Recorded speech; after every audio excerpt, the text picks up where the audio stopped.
back to the Unleashing. I'm your host, Jared Beeler. I was sitting around thinking about something yesterday, and it was kind of interesting. I was thinking about mid-tribbers and the idea that the first half isn't bad, and then everything breaks loose in the second half. And something came to me, and it's interesting. There are more people that will actually die in the first part of the tribulation, the first half, than there will be in the second half. And there's a reason for that. It's the numbers. There's less people to kill in the second half than there is in the first. And that's because of how many people die in the beginning. And we have numbers for a couple of them. Fourth seal, fourth horseman, they had power over a quarter of the earth that dies from the plagues and the starvation and war, famine and stuff. And then at the sixth trumpet, which we know is right before the seventh, and the seventh winds up right at the end of the two witnesses, right when they go up halfway through the tribulation, 1260 days later. And it's interesting because they kill 1/3 after the 1/4. We got to also count into the sixth seal, worldwide earthquake, probably going to kill almost 1 billion people, just absolutely huge, brings the mountains down, you know.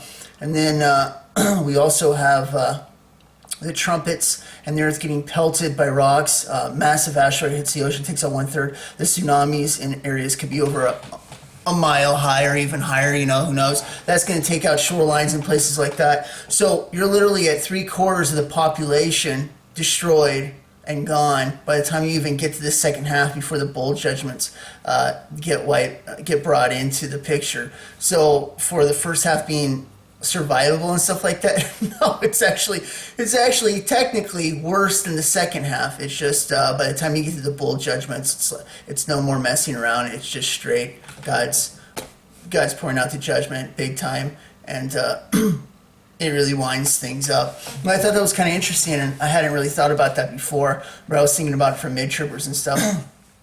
I got a verse here, chapter 14, John. Jesus speaking, verse 1. Let not your heart be troubled. Ye believe in God, believe also in me. In my Father's house are many mansions. If it were not so, I would have told you. I go to prepare a place for you. And if I go to prepare a place for you, I will come again and receive you unto myself, that where I am, there ye may be also. Why is this important? Because of the timing of everything. If this is the end of the tribulation, the second coming, there is no going back. There's no going back. There's nothing of the sort. Comes down, we set up the 1,000-year reign, and we rule with him. This timeline right here, what he's talking about, we're us to go be with him, because for 1,000 years, we're going to be down here on earth, and then what happens again? Does it say we go up there? No, it says God comes down and remakes everything, mixes heaven and earth together, and rebuilds it all new. So this time that Jesus is referring to, out of his own mouth, that he's going to prepare a place for us and take us to be with him, is during the tribulation time period, and we're going to be in heaven, right? And it's where a lot of loved ones are right now that are already up there waiting for us. And this whole point right here is, it makes the point that there is no time where it'd be at the end of the tribulation or something like that, because there would be no time to go up there and see your place, loved ones, and stuff like that. Because by the time we're coming back at the second part at the end, what Jesus were writing down for judgment, Armageddon, and all that other stuff like that,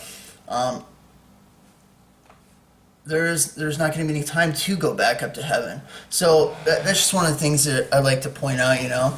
And another is Revelations 14, verse 13. And I heard a voice from heaven saying unto me, Right blessed are the dead which die in the Lord from henceforth. Yea, saith the Spirit, that they may rest from their labors, and their works do follow them. If you read up a little bit further around verse 9, it's talking about the beast and the image, and it continues on until it gets to that angel saying that. And we know that the beast and the image come out when? During the middle part of the tribulation, when the Antichrist goes and sets up the abomination of desolation. So that is speaking on the second half when the wrath comes, and the angels say, Blessed are that die from henceforth. There's no rapture plan, there's nothing like that. It's death. And you're blessed if you know God when you die, because then, you know, what you died for and everything like that, you're going to get to go to heaven, but you're not going to be a part of this judgment that's about to happen on the earth, because the wrath is for the real filth of the earth that hasn't turned to God, and that has been killing Christians. And we know that a majority of those are going to be in the beginning, fifth seal, when they're under the altar and stuff like that. what has happened is, it's going to be a hunt for Christians and those that were left behind that are starting to preach and say what's going on and stuff like that that'll be around the earth.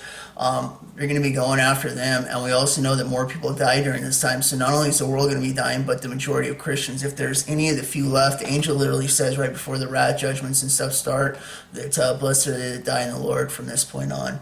And then it goes into the seals after that.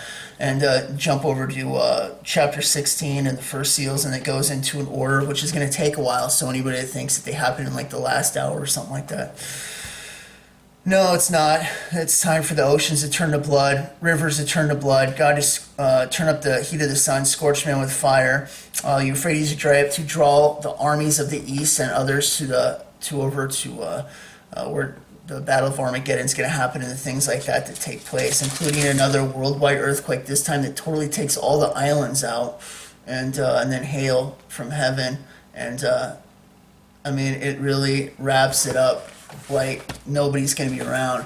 So for that point, it's just one thing after another. The rapture is pre-tribulation. It happens in the beginning before this takes place. We get called away when the tribulation starts around that time. And we're kept in safety at the marriage supper of the Lamb. We get to be with Jesus. He's prepared a place for us. We go there to be with him, And the world in the first half is more people die than the second half. And the whole thing is going to be terrible. Nothing about it's going to be good. It's not going to be a cakewalk. And, the whole idea of divine power or protection goes against the very thing that they're talking about right now, when most post-tribbers and mid-tribbers, they think, has God ever protected anybody before? No, they had to go through it, which is their argument all the time. And then, at the very same time, saying they're going to be divinely protected when they go into it. Exactly what they're arguing against in the first place. It's really silly. And, I can hear preterists, post-tribbers, mid-tribbers in the distance freaking out right now, frantically running to their computers to start typing things, and you can just hear it, It rises up like a storm, as if you were the thunder god himself. But some of them, I've had to delete and block. It's ridiculous when somebody's leaving like hundreds of comments, and they're just going to everybody's comment section and stuff like that. They need to go. Clearly, they have mental issues. It's one thing to leave one comment and be like, I disagree with this or something. It's another when you're frantically spending all your time. You subscribe to a channel, and the first thing you're doing within 30 seconds is hitting the thumbs down. These people, a lot of them that are post-tribbers and preterists, they watch me closer than my regular followers. They're almost stalkers. It's something else. Anyways, they have to be blocked, and it's ridiculous. But I wanted to point this out, and it's definitely interesting.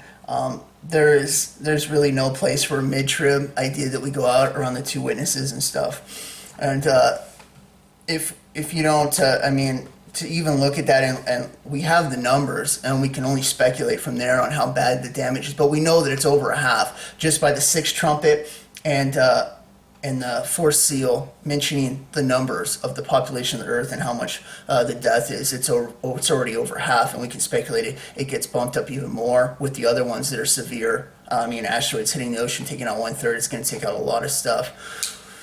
We can only speculate, but it's going to be like 3/4 of the Earth is already gone by the time you get to the second half, and the second half is just winding it up before the very end, when Armageddon and stuff happens and we come back. The only real safe place is going to be where the Jews are in Petra, where they're going to be protected, and that really is like the only safe place. God's watching that remnant, and he's keeping it. And they're going to be who populate the earth again. And if there are any small survivors or whatever that get picked up at the end, when he disperses angels to go grab everybody, sets up for Judgment Day and stuff like that, when we come back and he touches down on the Mount of Olives and things.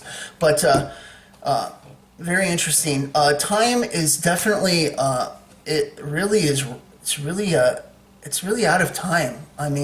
I just saw now the other day that the Trump administration is bringing it out the plan next Friday. That's this Friday coming up right now. And we don't know what it's going to entail, if it's going to go through, if they deny it, causes war, if it's part of the tribulation, if it kicks the thing off, if it's the peace deal with many, or if it's peace and safety before the whole thing starts. One or the other.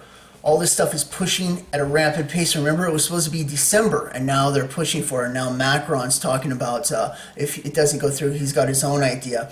And then, like I say, I've heard that the deal that has to do with their temple being built or confirms after Gog and Magog, after it's part of an, like I say, that's going to be attachment to World War III, which I believe is going to be part of the second seal. I don't see any other way around that. That is this part of the second seal. And I mean, if this stuff is pushing this close, it only confirms even more that we're right here at the end, and things could only be days, weeks away. We don't know, but definitely in a huge window. And you guys know that I've been suspicious from November 3rd, within that time period, starting tomorrow, and I've been talking about it for a while because of the numbers of the length of the tribulation, 1260, 1290s, length of the time that the two witnesses go for 1260, abomination of desolation,